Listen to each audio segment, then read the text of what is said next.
Friends, welcome to our channel current affair updated. This is Devashish Awasthi. याद होगा कल हमने एक बहुत इंपॉर्टेंट लेक्चर किया था जिसको मैंने नाम दिया था of course that is budget 2022। और बहुत सारी डिमांड आई कि सर बजट के बाद हमें इकोनॉमिक सर्वे का भी लेक्चर चाहिए। तो आज मैं आपके सामने जो लेक्चर लेके आया हूँ that is regarding economic survey 2022। Okay, इस लेक्चर को हम एक सिंगल लेक्चर में पूरा इकोनॉमिक सर्वे एक ब्रीफ लेवल पे हम समझ लेंगे। ओके, तो इस लेक्चर को स्टार्ट करते हैं। बट जिसने अभी तक मेरे बजट का लेक्चर नहीं देखा है तो एक बार मैंने डिस्क्रिप्शन बॉक्स में बजट का लिंक डाल दिया है, उस लेक्चर को भी देख लो। एग्जाम में बजट और इकोनॉमिक सर्वे से अराउंड आपको 3 to 4 क्वेश्चन आपको यूपीएससी के एग्जाम में दिख जाएंगे। ओके, तो चलिए स्टार्ट करते हैं। बट स्टार्ट करने से पहले मैं आपको एक पॉइंट बताना चाहता हूं। हमारा यूपीएससी का आपको पता होगा अभी रिसेंटली नोटिफिकेशन आया है, उसके लिए इस बार सीट भी बहुत ज़्यादा है, याद रखिएगा। तो चांसेस आपके सिलेक्शन होने के बहुत ज़्यादा है। तो उसके लिए हमने प्रीलिम्स के लिए एक क्रैश कोर्स लॉन्च किया हुआ है। तो आप एप्लीकेशन डाउनलोड कर लें, लिंक मैंने आपका दे दिया आपको एप्लीकेशन का। वहाँ पर आपको हमारे कोर्सेज मिल जाएंगे, क्रैश कोर्स, जो आपके एग्जाम की गारंटी आपका एग्जाम निकलेगा। रिमेंबर, अगर आप इसका कोई डाउट क्वेरी चाहते हैं तो रिमेंबर हमारा कॉन्टैक्ट नंबर दिया, आप कॉन्टैक्ट भी कर सकते हैं कि क्यों आप इसको ज्वाइन करें और क्यों इससे आपका एग्जाम क्रैक हो सकता है। ओके, तो चलिए स्टार्ट करते हैं और देखते हैं इकोनॉमिक सर्वे क्या होता है। बहुत लोग के तो दिमाग में ये होगा इकोनॉमिक सर्वे होता क्या है, यही नहीं पता, तो कैसे पढ़े आगे। चलिए मैं आपको हर चीज़ बताता हूँ। सबसे पहले थोड़ा सा वेट करिएगा, लेक्चर को एंड तक जरूर देखिएगा तो आपको समझ में आ जाएगा पूरा इकोनॉमिक सर्वे। और एग्जाम पर्सपेक्टिव से, इंटरव्यू पर्सपेक्टिव से बहुत ही ज़्यादा इंपॉर्टेंट है, याद रखिएगा। ठीक है, तो इकोनॉमिक सर्वे स्टार्ट करता हूँ। सबसे पहले इकोनॉमिक सर्वे होता क्या है मैं आपको बेसिक बताता हूँ, याद रखिएगा। इकोनॉमिक सर्वे सरकार जिस दिन बजट रखती है उससे एक दिन पहले ही, याद रखिएगा, हमारी फाइनेंस मिनिस्टर इकोनॉमिक सर्वे को भी पार्लियामेंट में रखती है। रिमेंबर, तो जिस तरह बजट को रखा जाता है पार्लियामेंट में, वैसे इकोनॉमिक सर्वे को भी पार्लियामेंट में रखा जाता है। ये पॉइंट आपको याद रखना है। ठीक है, अब इकोनॉमिक सर्वे होता क्या है, याद रखिएगा। एक तरीके से रिपोर्ट कार्ड होता है। जैसे आप भी कोई एग्जाम देते होंगे तो आपका रिपोर्ट कार्ड आता होगा कि नहीं, कि पॉलिटी में इतने मिले, फॉर एग्जांपल आपने सोशल साइंस में इतने मिले, फिजिक्स में इतने, केमिस्ट्री में इतने, मतलब एक तरीके से आपका रिपोर्ट कार्ड रहता है। तो याद रखिए इकोनॉमिक सर्वे भी आपकी इकोनॉमी का रिपोर्ट कार्ड है, याद रखिएगा। रिपोर्ट कार्ड कहने का मतलब हमारी इकोनॉमी में एग्रीकल्चर सेक्टर है, इंडस्ट्री सेक्टर है, रिमेंबर, फिर आप कहते हैं सर्विस सेक्टर है, बहुत सारे सेक्टर है। तो ये सारे सेक्टर का क्या स्टेट है, याद रखिएगा, मतलब ग्रोथ हुई नहीं हुई, तो एक तरीके से रिपोर्ट कार्ड। तो याद रखिएगा पहला पॉइंट इकोनॉमिक सर्वे क्या बताता है, it state the different sectors of the economy. Different sectors of economy में क्या ग्रोथ हुई है नहीं हुई है, उसका एक तरीके से रिपोर्ट कार्ड बता देता है। ठीक है, दूसरा पॉइंट रिफॉर्म्स भी सजेस्ट करता है, याद रखिएगा, कि ग्रोथ नहीं हुई है तो क्या की जा सकती है चीजें कि इससे ग्रोथ आ जाए। रिमेंबर, तो मतलब रिकमेंडेशंस भी प्रोवाइड कर देता है आपको इकोनॉमिक सर्वे। और थर्ड पॉइंट, एक तरीके से ओवरऑल सारे सेक्टर्स का रिपोर्ट कार्ड दे दिया इसने, एक तरीके से क्या स्टेट है अभी चल रही है उन सेक्टर्स में, ग्रोथ है नहीं है वो बता देगा, सॉल्यूशंस भी बता देगा कि किस तरह ग्रोथ की जा सकती है, क्या दिक्कतें इनको इस तरह सॉर्ट आउट किया जा सकता है, plus overall economic scenario of the country. याद रखिएगा, कहेंगे सर कब का बताता है, याद रखिएगा, लेट अस सपोज अभी इकोनॉमिक सर्वे आया 31 जन को, हमारी फाइनेंस मिनिस्टर ने इसको पार्लियामेंट में रखा। तो रिमेंबर 31 जन को रखा, बजट रखा गया 1 फेब को। तो जस्ट मैंने बताया आपको बजट से एक दिन पहले इसको रखा जाता है। तो याद रखिएगा इसमें किस चीज़ का डाटा था, तो याद रखिए जो पिछले साल था, रिमेंबर दैट इज 2021। ठीक है, तो उसका पूरा डाटा था इसमें। ठीक है, कि 2021 में क्या दिक्कतें रही, हमने किस तरह ग्रोथ की, या ये इन सेक्टर्स में हम ग्रोथ नहीं कर पाए, या ये इश्यूज थे। तो याद रखिएगा पूरा इकोनॉमिक सिनेरियो हर सेक्टर का बता देगा इन द पास्ट ईयर्स। तो जो भी पिछला साल था उसके बारे में सब कुछ बता देगा, plus N outline for the year ahead, और आगे हमें क्या करना है, फ्यूचर में हमें क्या करना है वो भी बता देता है विथ, याद रखिएगा, क्या स्टेप्स लेने हैं हमको, फ्यूचर में हमें क्या करना है, ये चीजें भी ये बता देता है आपको क्या, इकोनॉमिक सर्वे। तो एक तरीके से अगर एक लाइन में बोले तो मिनिस्ट्री ऑफ फाइनेंस एक तरीके से रिपोर्ट कार्ड देती है हमारी इकोनॉमी का। रिमेंबर, उसी को कहते हैं इकोनॉमिक सर्वे। रिमेंबर, तो ये आपको समझ में आ गया इकोनॉमिक सर्वे क्या है, हर सेक्टर का एक तरीके से रिपोर्ट कार्ड। अभी मैं बताऊंगा आपको क्या सेक्टर किस तरह ग्रोथ हुआ, तो आपको पता भी चल जाएगा, अच्छा इस तरह हमारी इकोनॉमी में ये चीजें हुई पिछले साल में, और प्लस रिफॉर्म्स भी सजेस्ट कर देगा कि फ्यूचर में हमें क्या करना है। ठीक है, चलिए आगे बढ़ते। तो ये तो basic what is economic survey हो, देखिए शॉर्ट फॉर्म में लिखा भी है, annual report card of the economy. कोई सिंपल वर्ड्स में आपसे पूछे व्हाट इज इकोनॉमिक सर्वे, कहना annual report card of the economy is known as economic survey. Okay, अब आपके दिमाग में होगा इसको बनाता कौन है इकोनॉमिक सर्वे को, बहुत अच्छी क्वेश्चन है। याद रखिए इस इकोनॉमिक सर्वे को इकोनॉमिक डिवीजन है, जो डिपार्टमेंट है, याद रखिए डिपार्टमेंट ऑफ इकोनॉमिक अफेयर्स, ठीक है, उसी का डिवीजन है, याद रखिए इकोनॉमिक डिवीजन, जो इसको बनाता है। ठीक है, और किस मिनिस्ट्री के अंदर आता है, ऑफकोर्स फाइनेंस मिनिस्ट्री के अंदर आता है। ठीक है, और ये जो बनाते हैं economic survey under the guidance of chief economic adviser. तो सीईए जो होता है चीफ इकोनॉमिक एडवाइजर होता है, उसकी गाइडेंस में इकोनॉमिक सर्वे बनाया जाता है। ओके, आगे बढ़ते हैं।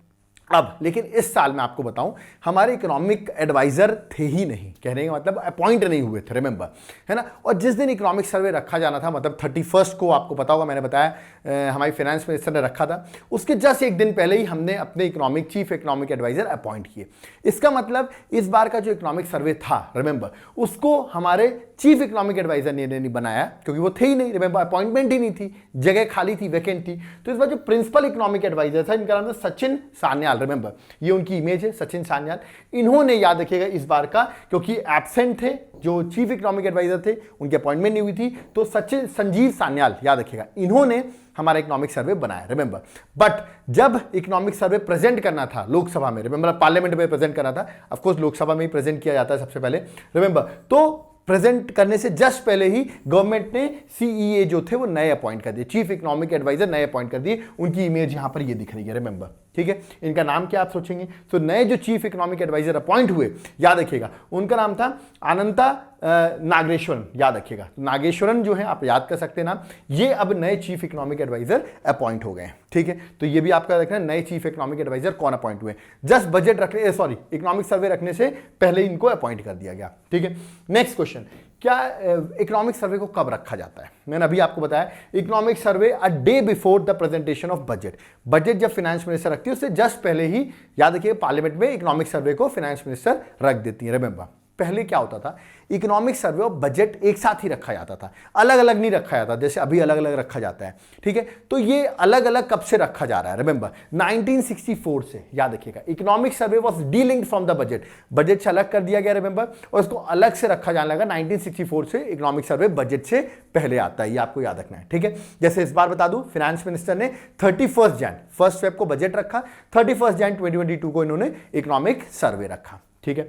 अब अगला क्वेश्चन आता है, सर ये इकोनॉमिक सर्वे में बोल रहे हैं कि ये चीजें करेंगे तो ग्रोथ हो जाएगा, फ्यूचर की बातें बता रहे हैं, प्लस जो प्रीवियस पास्ट में जो इश्यूज रहे उसके बारे में भी बता रहे हैं, तो क्या जो इनकी रिकमेंडेशंस हैं वो सरकार मान लेती है कि फ्यूचर में हमको ये करना चाहिए? तो यार कि इनकी रिकमेंडेशन बाइंडिंग नहीं है, मतलब कहीं कॉन्स्टिट्यूशन में इनकी रिकमेंडेशन नहीं लिखी हुई कि बाइंडिंग है, रिमेंबर, ठीक है। इवन इकोनॉमिक सर्वे रखा जाए कि नहीं रखा जाए, ये भी एक क्वेश्चन है कि इकोनॉमिक सर्वे मान लो सरकार नहीं रखती तो क्या होगा, क्या कंपलसरी है इकोनॉमिक सर्वे रखना? तो ये भी कंपलसरी नहीं है, ये गवर्नमेंट का ट्रेडिशन चला रहा है जो गवर्नमेंट फॉलो कर रही है, remember. So it is now the part of government practice, जो government a day before budget के रख देती है, बट ये कंपलसरी नहीं है, रिमेंबर, है ना। और इसकी रिकमेंडेशन मैंने आपको बताया बाइंडिंग नहीं होती है, बट मान ली जाएंगे, अच्छी बात है, बट का बाइंडिंग नहीं होती, रिमेंबर, ठीक है। तो ये थी कुछ बातें, ये आपको याद रखना है। अब एक खास बात और है, याद रखिएगा, जब से मोदी सरकार आई है, ठीक है, तो उस टाइम पे जब नरेंद्र मोदी गवर्नमेंट आई, उस टाइम पे जो चीफ इकोनॉमिक एडवाइजर बने उनका नाम था अरविंद सुब्रमण्यम, याद रखिएगा। जनरली चीफ इकोनॉमिक एडवाइजर 3 साल के लिए रहते हैं, ये आपको याद रखना है, ठीक है। तो ये जब चीफ इकोनॉमिक एडवाइजर बने तो इन्होंने इकोनॉमिक सर्वे को एक बार में नहीं 2 बार इकोनॉमिक सर्वे लाने लगे, मतलब साल में 2 बार आएगा, वॉल्यूम 1 और वॉल्यूम 2, रिमेंबर। तो इन्होंने ये ट्रेडिशन चालू कर दिया कि अब इकोनॉमिक सर्वे हम 2 वॉल्यूम में निकालेंगे, मतलब आपके लिए पढ़ाई बढ़ा दी एक तरीके से, वॉल्यूम 1 भी आएगा, फिर वॉल्यूम 2 भी आएगा अगले 6 मंथ्स बाद, रिमेंबर, ठीक है। और उसके बाद जो अगले चीफ इकोनॉमिक एडवाइजर बने सुब्रमण्यम, याद रखिएगा, 18 से 21 तक थे ये, इन्होंने भी इस ट्रेडिशन को कंटिन्यू रखा, ठीक है। अब ये नए आ गए, रिमेंबर, अब ये भी क्या इसको कंटिन्यू रखते हैं? बिल्कुल, मेरे ख्याल से इसको भी कंटिन्यू रखेंगे। तो अब एक तरीके से इकोनॉमिक सर्वे की 2 रिपोर्ट आती है, अभी रिपोर्ट 1 आई है, अब रिपोर्ट 2 भी आएगी, रिमेंबर। अब आप बोल सकते हो सकता है सरकार नहीं रखे, देखो ये गवर्नमेंट पे डिपेंड करता है, बट अभी तक तो रख रही है 2 रिपोर्ट, रिमेंबर। और जनरली ये देखा गया है जो 2 रिपोर्टें रख रही है गवर्नमेंट, रिमेंबर, तो पहली रिपोर्ट में जो पहला वॉल्यूम रहता है जो अभी आया है फॉर एग्जांपल, तो उसमें जनरली जो चैप्टर्स रहते हैं, इसमें आप इकोनॉमिक सर्वे अगर देखेंगे, ठीक है, इकोनॉमिक सर्वे की बुक देखेंगे, रिमेंबर, तो इसमें चैप्टर्स दिए रहते हैं, हर सेक्टर के चैप्टर्स दिए रहते हैं, उसमें क्या ग्रोथ हुई, सरकार ने क्या रिकमेंडेशन दी है, फ्यूचर में क्या कर सकते हैं, ये सब मेंशन रहता है, याद रखिएगा। तो पहली वॉल्यूम में अगर आप नोटिस करेंगे तो जो चैप्टर्स रहते हैं उसमें फ्यूचर में हमें क्या करना है, इकोनॉमी को किस तरह आगे बढ़ाना है, उसके बारे में जनरली मेंशन रहता है वॉल्यूम 1 में, ठीक है। पर ऐसा लिखा नहीं कि वॉल्यूम 1 में यही होगा, बट जो ट्रेडिशन चला रहा है वो मैं आपको बता रहा हूं, ठीक है। और वॉल्यूम 2 में आप जनरली देखेंगे तो सेकेंड वॉल्यूम में क्या देंगे, ऑफ कोर्स आफ्टर वॉल्यूम 1 कुछ टाइम बाद आप देखेंगे 4-5 मंथ्स बाद, डेट ऐसी कोई फिक्स नहीं है, वॉल्यूम 2 आएगा, रिमेंबर, जहां पर बताया जाएगा कि इकोनॉमिक डेवलपमेंट पे पिछले साल, याद रखिए, क्या क्या इकोनॉमिक डेवलपमेंट हुई पिछले साल में, रिमेंबर, पास्ट ईयर में क्या इश्यूज फेस किए डिफरेंट सेक्टर ने, याद रखिएगा। और उसके साथ कुछ ना कुछ स्टैटिस्टिकल डाटा भी सरकार प्रोवाइड करेगी, ये डाटा था, ये सेक्टर इस वजह से प्रॉब्लम में आया फॉर एग्जांपल, और उसके साथ उसके सॉल्यूशंस भी प्रोवाइड किए जाएंगे। मतलब फ्यूचरिस्टिक, वॉल्यूम 1 जो है वो फ्यूचरिस्टिक की बात कर रहा है, वॉल्यूम 2 जो है तो याद रखिएगा वो प्रीवियस में जो इश्यूज रहे उसकी बात कर रहा है, ठीक है। तो इस तरह हम डिफरेंशिएट कर सकते हैं, बट याद रखिए ऐसा कहीं लिखा नहीं कि वॉल्यूम 1 में वही आएगा, वॉल्यूम 2 में ये आएगा, ऐसा लिखा नहीं, बट जो सरकार ट्रेडिशन फॉलो कर रही है वो मैं आपको बता रहा हूं, ठीक है। चलिए आगे बढ़ते हैं। अभी देखिए इकोनॉमिक सर्वे कुछ इस तरह का दिख रहा है, मैं आपको बता दूं, इसका डायग्राम भी मैं आपको दिखाऊंगा आगे, अभी और क्लियर करूंगा एक एग्जाम्पल के थ्रू, ठीक है। बट याद रखिए इस बार इकोनॉमिक सर्वे मैंने आपको बताया 31 जनवरी को प्रेजेंट किया, रिमेंबर, और हमारी जो फाइनेंस मिनिस्टर निर्मला सीतारमण उन्होंने इस इकोनॉमिक सर्वे को रखा, रिमेंबर। इस इकोनॉमिक सर्वे को प्रेसिडेंट ने पहले एड्रेस किया, ज्वाइंट सेशन को एड्रेस करता, आपने पॉलिटी में पढ़ा होगा कि बजट सेशन से पहले लोकसभा राज्यसभा को एक साथ ज्वाइंट सेशन रखा जाता है, remember. After the president address याद रखिएगा मंडे को 31 जनवरी को इकोनॉमिक सर्वे टेबल कर दिया गया, ठीक है। अब चलिए आगे बढ़ते हैं। अब देखिए मैं आपको ये दो इकोनॉमिक सर्वे यहां पे दिखा रहा हूं, ये पिछले साल का है, रिमेंबर, ठीक है। तो अब देखिए यहां पे कोविड को बड़ा डायग्राम में दिखाया गया है, बट इस बार का इकोनॉमिक सर्वे कुछ इस तरह का है, रिमेंबर, ठीक है। तो ये भी आपको याद रखना है इस बार का इकोनॉमिक सर्वे किस तरह का दिख रहा है, ठीक है। इमेज थोड़ा सा आइडिया रहे तो ज्यादा बेटर है। पिछली बार देखिए जब वॉल्यूम 1 लिख के आया था, ठीक है, बट इस बार ऐसा कोई वॉल्यूम 1 लिख के नहीं आया, तो मे भी हो सकता है कि एक ही वॉल्यूम आए, अब देखते हैं, अब तो सरकार ट्रेडिशन चेंज करती रहती है, बट अभी इकोनॉमिक सर्वे ये आया हुआ है, रिमेंबर, ठीक है। अब हमारी बात आएंगी कि इस इकोनॉमिक सर्वे में इस बार क्या है, रिमेंबर। तो आप देख सकते हैं दोनों जन खड़े हैं हमारे, है ना, प्रिंसिपल इकोनॉमिक एडवाइजर भी खड़े हैं और अब जो नए चीफ इकोनॉमिक एडवाइजर हैं दोनों खड़े इकोनॉमिक सर्वे को लेके, रिमेंबर, ठीक है। अब इसको डिस्कस करते हैं, ठीक है। एक पॉइंट और बता दूं, आप लोग अभी इकोनॉमिक सर्वे पढ़ेंगे तो कहीं कहीं इकोनॉमिक सर्वे 2022 लिखा रहेगा, ठीक है, अभी आया क्योंकि, और कहीं कहीं लिखा रहेगा इकोनॉमिक सर्वे 2021 से 2022, तो कंफ्यूज नहीं होना है। मैंने अभी आपको बताया इकोनॉमिक सर्वे में 2021 में जो भी चीजें हुई, रिमेंबर, उसके बारे में भी सारी बातें रहती हैं, ठीक है। तो कहीं कहीं ऐसा लिखा होगा, कहीं कहीं इकोनॉमिक सर्वे 2022 लिखा होगा, दोनों ही सेम चीज है, ठीक है। तो आप ये पॉइंट को ध्यान रखिए, कंफ्यूज मत होइएगा। तो एक तरीके से अभी मैं इकोनॉमिक सर्वे 2021 और 2022 पढ़ा रहा हूं, या तो आप इकोनॉमिक सर्वे 2022 भी बोल सकते हैं, ओके। इकोनॉमिक सर्वे के कितने पेजेस होते हैं याद रखिए, पहले तो कम पेजेस हुआ करते थे, 38 पेजेस ही हुआ करते थे, बट देखते देखते 900 पेजेस तक इकोनॉमिक सर्वे पहुंच गया था। बट इस बार सरकार ने पेजेस को रिड्यूस किया है, थोड़ा शॉर्ट एंड स्वीट बनाया, बहुत अच्छी बात है, पढ़ने वालों को दिक्कत नहीं होगी। 413 पेजेस का इस बार का इकोनॉमिक सर्वे है, तो ये भी एक फैक्चुअल पॉइंट है, आप इसको एक बार गो थ्रू कर सकते हैं, ओके। अब चलिए स्टार्ट करते हैं इकोनॉमिक सर्वे 2022 में क्या बोला गया है, ठीक है। स्टार्ट करने से पहले लास्ट ईयर मैं बताऊं, इकोनॉमिक सर्वे में ये बोला गया था कि सरकार की जो ग्रोथ होगी, रिमेंबर, ठीक है, जीडीपी ग्रोथ होगी वो 11% होगी, ये इकोनॉमिक सर्वे 2021 ने बोला था। बट जब एक साल पूरा निकल गया तो पता चला कितनी ग्रोथ हुई, तो पता चला 9.2% ग्रोथ हुई, मतलब उसने बोला कितना था इकोनॉमिक सर्वे ने 11% होगी, बट हुई कितनी, 9.2%, ओके। अब अगला साल आ रहा है, अगले साल के लिए इकोनॉमिक सर्वे क्या बोला है कि जो अगला ईयर आ रहा है उसमें क्या ग्रोथ होने वाली है। तो इस बार के इकोनॉमिक सर्वे ने क्या बोला है, जो हमारी ग्रोथ होने वाली है वो होने वाली 8 to 8.5% जीडीपी की ग्रोथ होगी, रिमेंबर। तो लास्ट ईयर 11 बोला था और 9.2 ही है, इस बार 8 to 8.5 बोल रहे हैं, ठीक है। 2022-2023 फिस्कल ईयर आपको पता होगा 1 अप्रैल से 31 मार्च होता है, ठीक है। तो उन्होंने इस बार ये प्रेडिक्ट की है, लेट्स वेट कि अब जब ये साल खत्म होगा 2022, अगले साल आएंगे तो देखते हैं हम कि क्या ग्रोथ होती है। अभी तो बोल दिया 8 to 8.5, रिमेंबर। तो न्यूज़पेपर में भी आप देख सकते हैं ये हेडिंग है, 8 to 8.5 ग्रोथ प्रोजेक्ट की है हमारे इकोनॉमिक सर्वे ने, ओके। तो यही मैंने आपको बताया, लास्ट टाइम 9.2 हुई है, रिकमेंड तो 11 की थी, बट हुई कितनी, 9.2। इस बार रिकमेंड की है 8 to 8.5, देखते हैं कितनी ग्रोथ होती है, अपन को नेक्स्ट ईयर में ही पता चलेगा, ओके। तो इस बार 8 to 8.5 डिक्लेयर किया है इकोनॉमिक सर्वे ने, ठीक है। अब ये प्रोजेक्शन जो है कि कैसे 8 to 8.5% उन्होंने बोला ग्रोथ होगी, ये इन्होंने 5 एजम्पशंस लिए कि 5 एजम्पशंस होंगे तो ही ग्रोथ होगी ये, अगर ये एजम्पशंस नहीं हुए तो हो सकता है ये ग्रोथ ना हो, कम हो जाए इससे ग्रोथ। अब लेट अस सपोज बीच में कोई कोविड वेव आ गई, फिर क्या होगा, तो ग्रोथ इतनी नहीं होगी फॉर एग्जांपल। तो 5 एजम्पशंस जो इन्होंने बताए हैं वो बताए हैं, पहला कि याद रखिए कहीं पेंडेमिक में दोबारा डिस्ट्रप्शन ना हो, ये लॉकडाउन वगैरह दोबारा ना लग जाए, अगर ये होता है तो हो सकता है ग्रोथ रेट डिक्रीज भी हो सकती है। तो पहला एजम्पशन ये है कि ये नहीं होना चाहिए। दूसरा बोला है मॉनसून जो है वो नॉर्मल रहना चाहिए, ऐसा नहीं मॉनसून में दिक्कत आ जाए, ठीक है। तीसरा पॉइंट ये बोला है कि एक्चुअली क्या हो रहा है मैं आपको बताऊंगा, अभी ये टॉपिक भी पढ़ाऊंगा आगे चल के, अभी हमारे टॉपिक में आएगा क्वांटिटेटिव ईजिंग और टेपरिंग करके है, मैं उसको अभी पढ़ाऊंगा, बट अभी वर्ड आ गया इसलिए थोड़ा सा एक्सप्लेन कर देता हूँ। याद रखिएगा वर्ल्ड में जब कोविड आया था, पेंडेमिक आया था, तो बहुत सारी कंट्रीज के सेंट्रल बैंक ने, रिमेंबर, ठीक है, क्या किया था कि उनके यहाँ इतनी इकोनॉमी डाउन हो गई थी, तो उन्होंने एक तरीके से मार्केट में पैसा दिया था, रिमेंबर, मतलब मार्केट में पैसा इनफ्लो कराया था, रिमेंबर। अब लोगों के जब ज्यादा पैसा आ गया, इनफ्लो हो गया, मार्केट से उन्होंने इनफ्लो करा दिया, तो ज्यादा पैसा हो गया तो अलग अलग जगह इन्वेस्टमेंट बढ़ गए, मतलब हो सकता है यूएस में ज्यादा इनफ्लो हो गया तो यूएस के लोगों ने इंडिया में इन्वेस्टमेंट कर दिया, फॉर एग्जाम्पल, ठीक है। तो ये इस तरह का गवर्नमेंट ने किया था वहां पर, क्योंकि मार्केट में कोविड की वजह से बहुत मार्केट डाउन चल रहा था, रिमेंबर। अब क्या कर रहे हैं, अब लेकिन पैसा ज्यादा फ्लो करा दिया तो इससे महंगाई भी आ गई, इन्फ्लेशन भी आ गया उन कंट्रीज में। तो अब वो क्या कर रहे हैं, जो उन्होंने पॉलिसी बढ़ाई थी कि मॉनेटरी पॉलिसी इस तरह का दी थी कि ज्यादा पैसा लोगों को मिल रहा था, अब वो उसको वापस ले रहे हैं, रिमेंबर।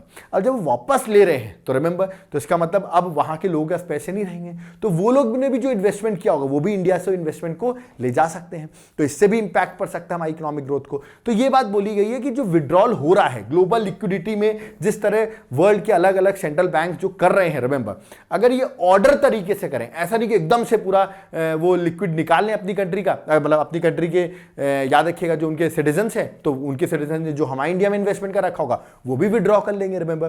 तो ये जो विड्रॉल है वो एक ऑर्डर वे में होना चाहिए, तो कोई दिक्कत नहीं है, रिमेंबर। तो ऑर्डर वे में अगर विड्रॉल होता है ग्लोबल लिक्विडिटी में, जो कि मेजर सेंट्रल बैंक कर रहे हैं अलग अलग कंट्री के, तो कोई दिक्कत नहीं, बट ऑर्डर तरीके से होना चाहिए, एकदम से नहीं होना चाहिए, ठीक है। अगला बोला जो ऑयल प्राइसेस हैं वो $70 to $75 पर बैरल होना चाहिए, रिमेंबर। बट अभी बता दूं, अभी 90 पर बैरल चल रहा है, अभी बता देता हूं मैं आपको। तो सरकार ने बोला इतना होना चाहिए बैरल, अभी तो ज़्यादा ही चल रहा है, ठीक है। तो क्या ग्रोथ इतनी नहीं होगी, वो तो वक्त बताएगा कितनी ग्रोथ होगी। अभी तो 8.5% बोला है उन्होंने। दूसरा उन्होंने बोला है ग्लोबल सप्लाई चेन डिस्ट्रप्शन नहीं होना चाहिए, क्योंकि कोविड के टाइम पे आपको पता होगा कि बहुत सारी जो सप्लाई चेन थी, जो हमारी ट्रेड वगैरह थे, वो सब स्टॉप हो गए थे, रिमेंबर। तो ये भी नहीं होना चाहिए। तो अगर ये 5 एजम्पशंस जो माने गए हैं, ये चीज़ें नहीं होती तो आपका ग्रोथ जो है वो 8 to 8.5% आप अचीव कर सकते हैं, ओके। तो ये था इकोनॉमिक सर्वे, यहाँ से स्टार्ट किया है।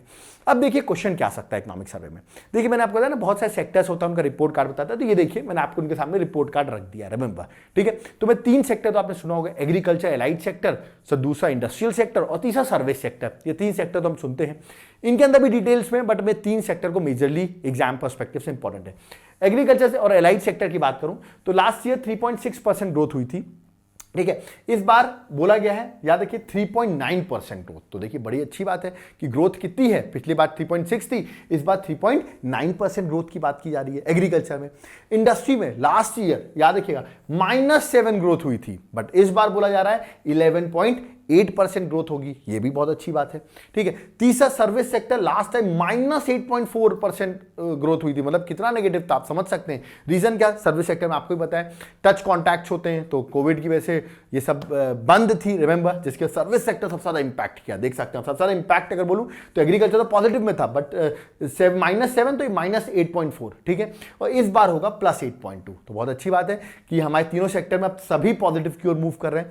तो ग्रोथ रेट याद रखिएगा इस बार इकोनॉमिक सर्वे में सब पॉजिटिव दिख रही हैं, ओके। तो बहुत अच्छी बात है कि 2021-2022 में ये सारी ग्रोथ रेट आ रही है, रिमेंबर, ठीक है।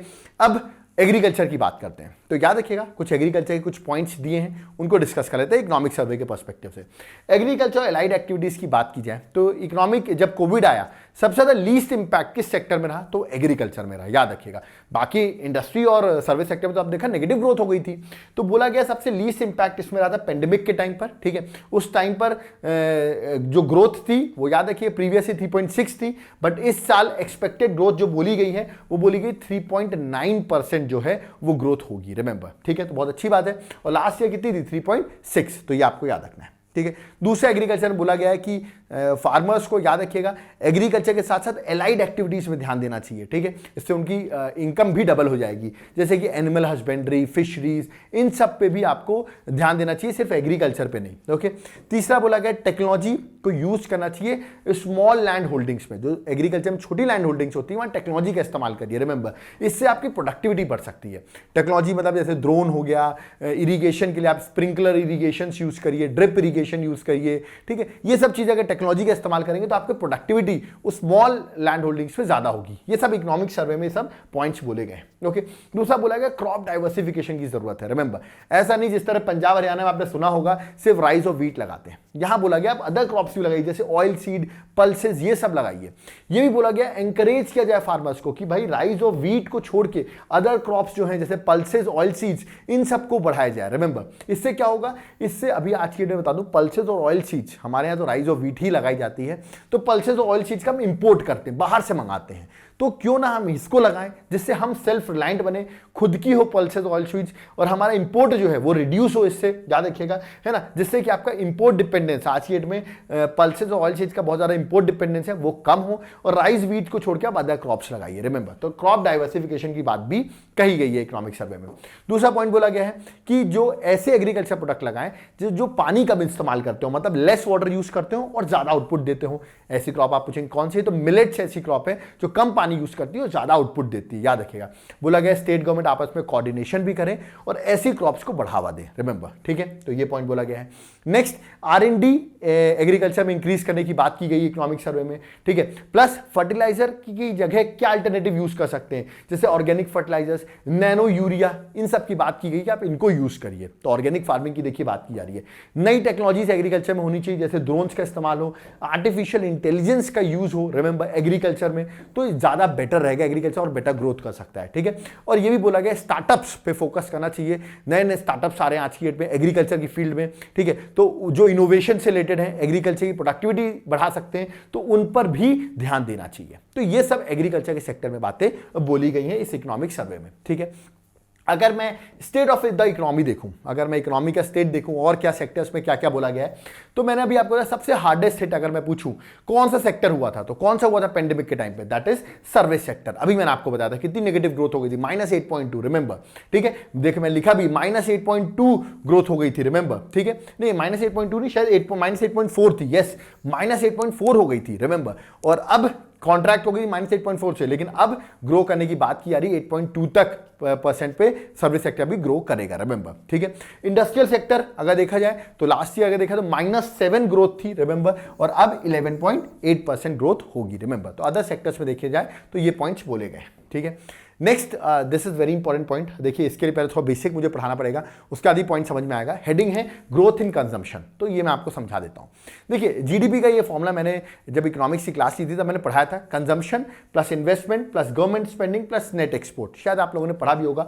शॉर्ट फॉर्म में C+I+G+NX, रिमेंबर, ठीक है। तो थोड़ा बेसिक आपको बताता हूं। सी से कंजम्पशन मतलब प्राइवेट कंजम्पशन, याद रखिएगा, जैसे कि हम लोग हैं हाउस होल्ड में कंजम्पशन करते हैं कि नहीं, जैसे कि आप फूड में, क्लोथिंग में, इन सब में पैसे खर्च करते हैं, रिमेंबर, तो इसको कहते हैं प्राइवेट कंजम्पशन, ठीक है। जो हाउस होल्ड कंजम्पशन होता है वो सी से डिनोट होता है, ठीक है। आई, इन्वेस्टमेंट, जो आप इन्वेस्टमेंट करते हैं, लेट अस सपोज मैंने कोई नई फैक्ट्री लगाया, नया प्लांट लगाया, रिमेंबर, तो उसे कहते हैं हम इन्वेस्टमेंट, याद रखिएगा, ठीक है। जी से होता है गवर्नमेंट कंजम्पशन, ठीक है, मतलब गवर्नमेंट का एक्सपेंडिचर, गवर्नमेंट भी तो एक्सपेंडिचर करती है, जैसे गुड्स और सर्विसेज में, ठीक है, एजुकेशन में कर रही है, हेल्थ में कर रही है। अभी आपने देखा कितने सारे टीके लगे, रिमेंबर, मतलब वैक्सीनेशन हुआ तो गवर्नमेंट ने हेल्थ में बड़ा इन्वेस्ट किया, सर्विसेज में इन्वेस्ट किया, तो गवर्नमेंट भी अपना एक्सपेंडिचर करती है, रिमेंबर। और जो नेट एक्सपोर्ट है that is export minus import, remember, ठीक है। तो अगर आपको जीडीपी बढ़ानी है तो क्या बढ़ाना पड़ेगा, लॉजिकल है सर, आप प्राइवेट कंजम्पशन बढ़ा दीजिए, या तो आप इन्वेस्टमेंट बढ़ा दीजिए, या तो आप जी दैट इज गवर्नमेंट की जो एक्सपेंडिचर है वो बढ़ा दीजिए, ठीक है, या एनएक्स जो है वो पॉजिटिव आ जाए, रिमेंबर, ठीक है, मतलब एक्सपोर्ट ज्यादा करिए, इंपोर्ट कम करिए, तो आपकी जीडीपी बढ़ जाएगी, ठीक है। ये होता है फॉर्मूला, ये मैंने पढ़ाया हुआ ऑलरेडी।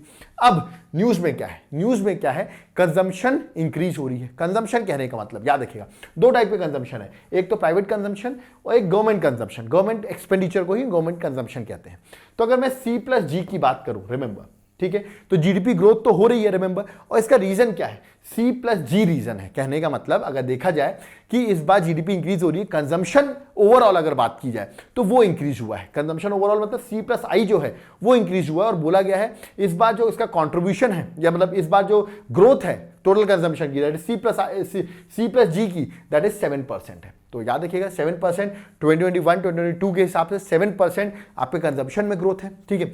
दूसरा पॉइंट आपको याद रखना है, और इसमें मेजर C+G में मेजर जो है वो G है, रिमेंबर, मतलब गवर्नमेंट का जो एक्सपेंडिचर है वो गवर्नमेंट ने इंक्रीज कर दिया, रिमेंबर, जिसकी वजह से ओवरऑल कंजम्पशन तो बढ़ा है, बट याद रखिएगा ऑफ कोर्स से जीडीपी भी ग्रोथ हुई है, रिमेंबर, ठीक है। अगर सिर्फ मैं government consumption that is government expenditure की बात करूं तो वो खुद अकेला 7.6% से ग्रोथ हुआ है, रिमेंबर, ठीक है। तो देखा जाए इन दोनों को ऐड किया गया तो 7% टोटल कंजम्पशन ग्रोथ, बट अगर गवर्नमेंट कंजम्पशन या गवर्नमेंट एक्सपेंडिचर की बात करूं तो वो कितनी ग्रोथ हुई है, 7.6%। तो ऑफ कोर्स ये, लेकिन एक बात देखिए मैं लिखा भी है, सिग्निफिकेंट कंट्रीब्यूशन टोटल कंजम्पशन में किसका है, गवर्नमेंट स्पेंडिंग का, याद रखिएगा, दैट इज, और उसकी अगर बात करें 7.6% ग्रोथ हुई है। ओके, तो ये भी फैक्टर आप याद रखिएगा, ये भी इकोनॉमिक सर्वे में आपके मेंशन है। ठीक है, नेक्स्ट, गवर्नमेंट ने सोशल सर्विसेज में भी अपना एक्सपेंडिचर बढ़ा दिया है। सोशल सर्विसेज जैसे एजुकेशन है, हेल्थ है, बहुत सारी सोशल सर्विसेज होती हैं, उसमें सरकार इन्वेस्ट कर रही है 71.61 लाख करोड़। रिमेंबर, तो सरकार के इन्वेस्टमेंट एक तरीके से देखा जाए, मतलब एक्सपेंडिचर सोशल सर्विसेज में राइजेस बाय 9.8% राइज कर चुका है, और जो कि हो गया 71.61 लाख करोड़। तो ये देखिए, फैक्ट याद मत करिए, डाटा मत याद करिए, कोई बात नहीं, बट याद रखिएगा सरकार ने सोशल सर्विसेज में भी अपना एक्सपेंडिचर इंक्रीज किया हुआ है। ठीक है, एक्सपोर्ट और इंपोर्ट की बात करें तो एक्सपोर्ट और इंपोर्ट दोनों ही राइज किया हुआ है। रिमेंबर, अगर हम बात करें इंडिया के टोटल एक्सपोर्ट की, ठीक है, तो वो ग्रो किया है 16.5% से, याद रखिएगा। और अगर मैं इंपोर्ट की बात करूं तो वो राइज किया है 29.4% से, याद रखिएगा।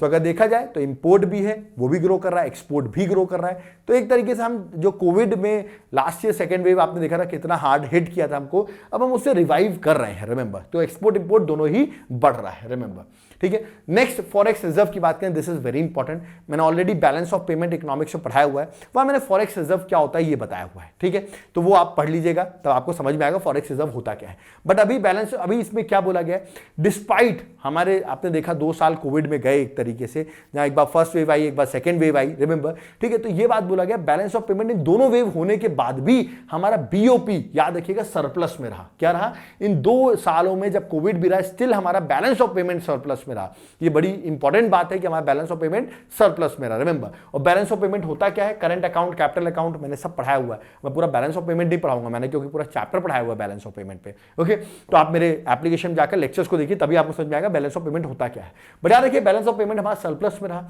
इसका मतलब क्या हुआ, इसका मतलब क्या हुआ, जो हमारा फॉरेक्स रिजर्व रहेगा, याद रखिएगा, जो फॉरेन एक्सचेंज रिजर्व है वो भी हमारा इंक्रीज करेगा, क्योंकि बैलेंस ऑफ पेमेंट आपका पॉजिटिव था, वो नहीं गिरा। रिमेंबर, और बैलेंस ऑफ पेमेंट याद रखिए पॉजिटिव था, मतलब सरप्लस में था, तो फॉरेक्स रिजर्व आपका इंक्रीज हो गया, और फॉरेक्स रिजर्व आपका हो चुका है, बताया गया इकोनॉमिक सर्वे में, दैट इज $634 बिलियन। याद रखिए, जो कि बहुत बड़ा आपका फॉरेक्स रिजर्व है। 31 दिसंबर 2021 तक इतना फॉरेक्स रिजर्व हो गया है। ये फॉरेक्स रिजर्व कितने के बराबर है, मैं आपको बता देता हूं कि अगर सरकार को 13 महीने तक इंपोर्ट करना हो कोई चीज की, याद रखिए, सरकार कोई भी फॉरेक्स रिजर्व नहीं आ रहा होगा, स्टिल 13 मंथ्स तक हम इंपोर्ट कर सकते हैं, इतना फॉरेक्स रिजर्व है हमारे पास। इवन ये पॉइंट बोला गया कि इकोनॉमिक सर्वे में कि हमारे पास इतना फॉरेक्स रिजर्व है कि जितना हमारा एक्सटर्नल डेप्ट है, याद रखिए, जो हम बाहर से कंट्रियों से लेते हैं, याद रखिएगा, उससे ज्यादा तो हमारे पास फॉरेक्स रिजर्व है हमारा खुद का।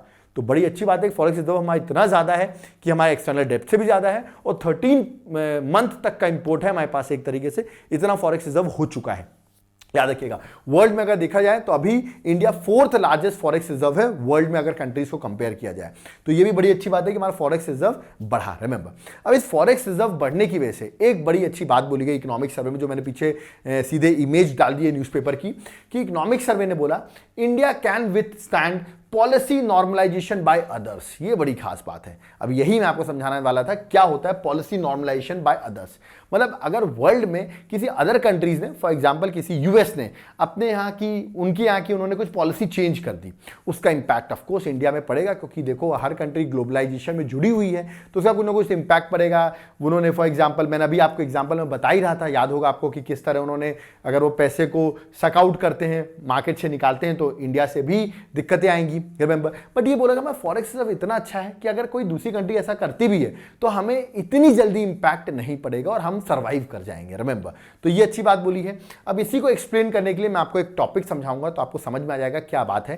दैट इज क्वांटिटेटिव ईजिंग और लिक्विडिटी टेपरिंग। रिमेंबर, ये दोनों टॉपिक मैं आपको बताता हूं, जो मैंने अभी आपको ऑलरेडी समझा दिया था, बट मैं इनका नाम बता रहा हूं, what do mean by this. Quantitative easing क्या होती है, लेट अस सपोज, मैंने अभी आपको बताया था कि ये है यूएस। रिमेंबर, ठीक है, और यूएस में कोविड आया तो उन्होंने मार्केट में क्या किया, वहां के सेंट्रल बैंक ने, जो वहां का फेडरल बैंक है, उसने यूएस में एक तरीके से ज्यादा पैसा लोगों के हाथ में आए, तो उन्होंने ऐसी पॉलिसीज बनाई, रिमेंबर, वहां के सेंट्रल बैंक ने, कि लोगों के पास डोमेस्टिक मनी सप्लाई बढ़ गई। अब उनके पास पैसा ज्यादा आएगा तो इधर उधर इन्वेस्ट भी करेंगे। रिमेंबर, तो उन्होंने क्या किया, इंडिया में पैसा इन्वेस्ट कर दिया, क्योंकि उनके पास पैसा बहुत ज्यादा आ गया, फॉर एग्जांपल। ठीक है ना, कैसे पैसा, सेंट्रल बैंक ने एक तरीके से पैसा बढ़ा दिया, कह सकते हो सेंट्रल बैंक ने फॉर एग्जांपल बॉन्ड बेच दिए, रिमेंबर, ठीक है, अगर बॉन्ड बेचेगी, रिमेंबर, ठीक है, नहीं बॉन्ड बेच नहीं दिए, फॉर एग्जांपल बॉन्ड परचेज कर लिए, रिमेंबर, परचेज नहीं, क्या कहते हैं, परचेज करेगी, रिमेंबर, तो उन्होंने पब्लिक से बॉन्ड परचेज किए बैंक ने, जो वहां के यूएस का बैंक था, तो बॉन्ड परचेज करेगी तो बदले में उसको क्या देना पड़ेगा, पैसा देना पड़ेगा, तो लोगों के हाथ में पैसे आ गए, उन्होंने बॉन्ड परचेज कर लिया, तो मार्केट में पैसा ज्यादा हो गया। ये एक तरीका बता रहा हूं, और भी तरीके हो सकते हैं, याद रखिएगा। तो बैंक क्या करेगी, बॉन्ड्स को परचेज करेगी, उसके बदले में पैसा देगी, तो मार्केट में एक तरीके से पैसा ज्यादा हो जाएगा, रिमेंबर, ठीक है। और फिर वो लोगों ने आके इंडिया में इन्वेस्टमेंट कर दिया। अब उनकी कोविड की सिचुएशन सही हो गई, अब उन्होंने मार्केट में लोगों को पैसा तो दे दिया, लेकिन उनकी स्टेट में इन्फ्लेशन आ गया, क्योंकि ज्यादा लोगों के पास पैसा है तो महंगाई आएगी, याद रखिएगा। अब उन्होंने कहा इसको हम बंद करते हैं, जो हमने ये इसको कहते हैं क्वांटिटेटिव ईजिंग, मतलब जो उन्होंने पैसा बढ़ाया, अब इन्होंने कहा इस पैसे को बंद करते हैं। तो क्वांटिटेटिव ईजिंग का अपोजिट मेथड को हम कहते हैं that is tapering, remember, liquidity tapering. अब इन्होंने क्या किया, उल्टा चालू कर दिया, मतलब अब इन्होंने बैंक ने, जो वहां के बैंक थे पहले, वो क्या कर रहे थे, परचेज कर रहे थे सिक्योरिटी, अब सिक्योरिटी सेल आउट करने लगे। अब सिक्योरिटी सेल आउट करेंगे, जो लेगा उससे पैसे वापस ले लेंगे, रिमेंबर, तो मतलब मार्केट से पैसा इन्होंने वापस ये लेने लगे, रिमेंबर। तो मार्केट से पैसा क्या होगा, कम होगा। जब मार्केट से पैसा कम होगा या यूएस में, तो ये लोग भी जो इंडिया में इन्वेस्ट कर रखा होगा पैसा वापस ले जाएंगे, तो इससे इंडिया को इंपैक्ट पड़ेगा कि नहीं, बिल्कुल पड़ेगा। तो यही बातें बोली जा रही है कि टेपरिंग जो है बिल्कुल क्वांटिटेटिव ईजिंग का अपोजिट है, रिमेंबर, ठीक है। अगर ऐसी वर्ल्ड में हर कंट्री ऐसा काम करने लगेगी, रिमेंबर, ठीक है, वहां के सेंट्रल बैंक ऐसा करने लगेंगे, तो इससे क्या होगा। और वो लोग क्यों कर रहे हैं, वो लोग इसलिए कर रहे हैं क्योंकि उनको भी इन्फ्लेशन कंट्रोल करना है अपनी कंट्री का, इसलिए वो ऐसा कर रहे हैं। बट इसका इंपैक्ट किसमें पड़ेगा, इंडिया में पड़ेगा। तो यही बात बोली जाती थी कि लिक्विडिटी टेपरिंग की बात की गई है कि ये कंसर्न तो है, देखो भाई, ये बात बोला कि ऑर्डरली आप अगर लिक्विडिटी टेपरिंग कर रहे हैं तो ठीक है, वो आपका हक है, आप कर सकते हैं, अलग कंट्री हैं आप, रिमेंबर। बट अगर आप एकदम से ज्यादा से पैसा एकदम से मार्केट से हटाने लगेंगे तो इंडिया को दिक्कत हो सकती है, इंडिया के स्टॉक मार्केट को दिक्कत हो सकती है, इंडिया के इन्वेस्टमेंट्स में दिक्कत हो सकती है, रिमेंबर। तो यही बात बोली गई है कि स्टिल अगर कोई करता भी है ये पॉलिसीज, देखो यहाँ पर पॉइंट यही बोला गया इकोनॉमिक सर्वे में, कोई ऐसी पॉलिसी नॉर्मलाइजेशन अदर कंट्रीज करती है, स्टिल हम सर्वाइव कर जाएंगे, बस फॉरेक्स रिजर्व इतना ज्यादा हो गया है, ठीक है। तो बड़ी तारीफ की है इकोनॉमिक सर्वे ने इस बात की, ठीक है। चलिए आगे बढ़ते हैं, बट कंसर्न है, लिक्विडिटी टेपरिंग का कंसर्न तो है, ये आपको याद रखना है, ठीक है। अगला बोला है इंपोर्टेड इन्फ्लेशन के बारे में बात की गई है। सोचेंगे से इंपोर्टेड इन्फ्लेशन क्या होता है, बड़ा अच्छा टर्म है। ऐसा इन्फ्लेशन, लेट अस सपोज आपकी कंट्री में नहीं है, बट किसी कंट्री में वो प्रोडक्ट आप मंगाते हो, रिमेंबर, इंपोर्ट करते हो दूसरी कंट्री से, और वहां पर वो प्रोडक्ट महंगा हो गया है। अब वो अगर महंगा हो जाएगा, फॉर एग्जांपल आपने इंपोर्ट किया, तो आपके यहां भी वो प्रोडक्ट महंगा हो जाएगा कि नहीं। आप कहेंगे ऐसी कौन सी चीज है, सबसे बेस्ट है क्रूड ऑयल, रिमेंबर, हम दूसरी कंट्री से मंगाते हैं, अगर क्रूड ऑयल महंगा आएगा तो इंडिया में पेट्रोल डीजल महंगा हो जाएगा, तो इंडिया में भी आप कहेंगे महंगाई आ गई है। इसी को कहते हैं इंपोर्टेड इन्फ्लेशन। कहने का मतलब जब जनरल प्राइस लेवल कंट्री का राइज होता है, क्योंकि हमने जो प्रोडक्ट मंगाए, इंपोर्टेड प्रोडक्ट मंगाए हैं, वो महंगे हो गए, जिसकी वजह से क्या हो रहा है, इंडिया में महंगाई आ रही है। और अगर सबसे बेस्ट एग्जांपल मैं इंडिया में बताऊं तो क्रूड ऑयल और गोल्ड ऐसा प्रोडक्ट हो सकता है जो हम बाहर से मंगाए, रिमेंबर, और अगर इसका ये महंगे आएंगे तो याद रखिएगा इंडिया में भी उसका महंगाई आपको दिखेगा, मतलब दूसरी कंट्री से आपने इन्फ्लेशन ले लिया, उसी कहते हैं इंपोर्टेड इन्फ्लेशन। तो इकोनॉमिक सर्वे में बोला गया है कि imported inflation reappears as a concern, बोला गया ये कंसर्न है, रिमेंबर। तो ये बात इकोनॉमिक सर्वे ने बोला है, ठीक है। तो व्हाट इज इंपोर्टेड इन्फ्लेशन, वो मैंने आपको बता दिया है। नेक्स्ट, ओवरऑल इन्फ्लेशन की बात करें तो इकोनॉमिक सर्वे में बोला है जो कंज्यूमर प्राइस इंडेक्स याद है सीपीआई है, उसमें आपका इन्फ्लेशन चल रहा है 5.2%, जो कि अच्छा है, बहुत अच्छा कंट्रोल कर रखा है। बट डब्ल्यूपीआई कंसर्न है, होलसेल प्राइस इंडेक्स, इन्फ्लेशन पहुंच गया 12.5% तक, आप देख सकते हैं डायग्राम में 12.5% डब्ल्यूपीआई पहुंच गया है, सीपीआई तो 5.2% है। तो ये कंसर्न है कि डब्ल्यूपीआई इंक्रीज कर रहा है, ठीक है। सीपीआई ज्यादा इंपॉर्टेंट है क्योंकि और आरबीआई भी सीपीआई पे ही कंट्रोल करता है, रिमेंबर, है ना। बट डब्ल्यूपीआई बढ़ रहा है, इसको कंट्रोल करने की भी जरूरत है, रिमेंबर। तो ये बात बोली गई है। नेक्स्ट, स्टार्टअप की बात की गई है। स्टार्टअप की बड़ी अच्छी बात की है, सरकार स्टार्टअप पे बहुत ध्यान दे रही है, रिमेंबर। स्टार्टअप पे क्या बोला गया है, पहली बात बोला गया है India third largest startup ecosystem है वर्ल्ड में। अगर बात करें पहले नंबर पे यूएस है, सेकंड चाइना है, और थर्ड स्टार्टअप्स वर्ल्ड में कहीं हो रहे हैं तो वो इंडिया है, रिमेंबर। अभी आप देखिए इसी को देखते हुए एक इंडिया में एक शो भी चालू हो गया, शार्क टैंक, रिमेंबर। तो आप समझ सकते हैं इंडिया थर्ड लार्जेस्ट स्टार्टअप है, तो उन्होंने इसलिए शार्क टैंक भी स्टार्ट किया हुआ है, ठीक है। तो मैं आपको ऐसे पॉइंट बता रहा हूं, ठीक है। अब खास बात क्या है, दिल्ली बन गई आपकी स्टार्टअप कैपिटल, कहने का मतलब इससे पहले बेंगलुरु स्टार्टअप कैपिटल थी, बट दिल्ली ने 5000 नए स्टार्टअप इस बार किए हैं कंपेयर टू बैंगलोर, जहां पर 4514 स्टार्टअप ही हुए, रिमेंबर, है ना। ये अप्रैल 2019 से लेकर दिसंबर 2021 तक का डाटा है कि सबसे ज्यादा स्टार्टअप दिल्ली में थे, जिसकी वजह से दिल्ली को स्टार्टअप कैपिटल घोषित कर दिया गया है। Delhi replaces Bangalore Bengaluru as a startup capital of India. Remember, ये क्वेश्चन भी आपसे पूछा सकता है, ठीक है।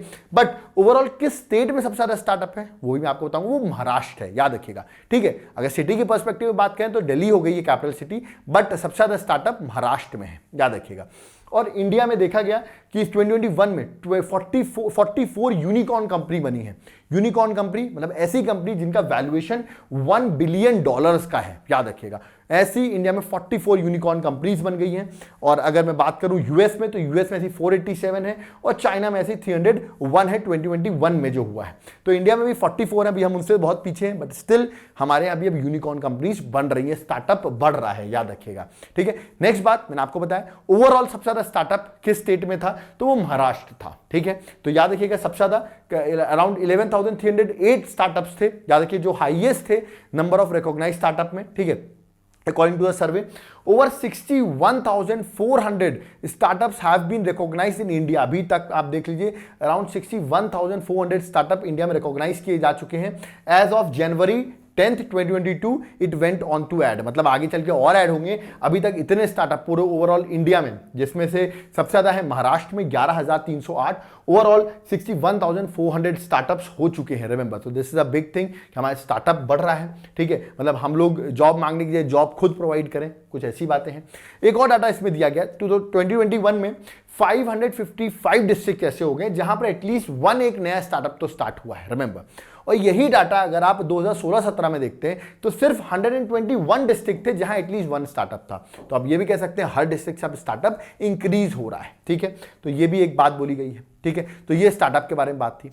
दूसरा एक बड़ा इंटरेस्टिंग पॉइंट बोला गया है जीईएम के बारे में। आप सोचेंगे ये क्या है, that is governance E market place. Remember, government ने क्या बोला, बड़ा अच्छा फैक्ट दिया है गवर्नमेंट ने कि यार ये जो फ्लिपकार्ट अमेजन है इससे सस्ते डिस्काउंटेड प्राइस में तो हमारे पोर्टल में मिलता है, जिसका नाम है GEM portal of government of India. Government ने बोला एग्जांपल दिखाते हैं, देखो आप सैमसंग की ये टीवी जो है ये 49,000 रुपीज की है हमारे जीईएम के पोर्टल में, और आप यही अमेजन में देख लो तो 69,000 की है। तो आप देख सकते हो, मतलब उनका कहना है अमेजन फ्लिपकार्ट में ज्यादा कॉस्ट है, हमारे जीईएम जो हमने पोर्टल बनाया है इस पे कम कॉस्ट है। तो इकोनॉमिक सर्वे ने क्या बोला है, prices on government GEM portal is up to 10% cheaper than Amazon और फ्लिपकार्ट। तो बड़ी इंटरेस्टिंग बात है, इसको नहीं पता है वो मैं आपको बता दूं, गवर्नमेंट का भी जीईएम गवर्नेंस ई मार्केट प्लेस है जहां से आप प्रोडक्ट को परचेज कर सकते हैं। रिमेंबर, तो यहां पे ये बात बोली गई है, ओके।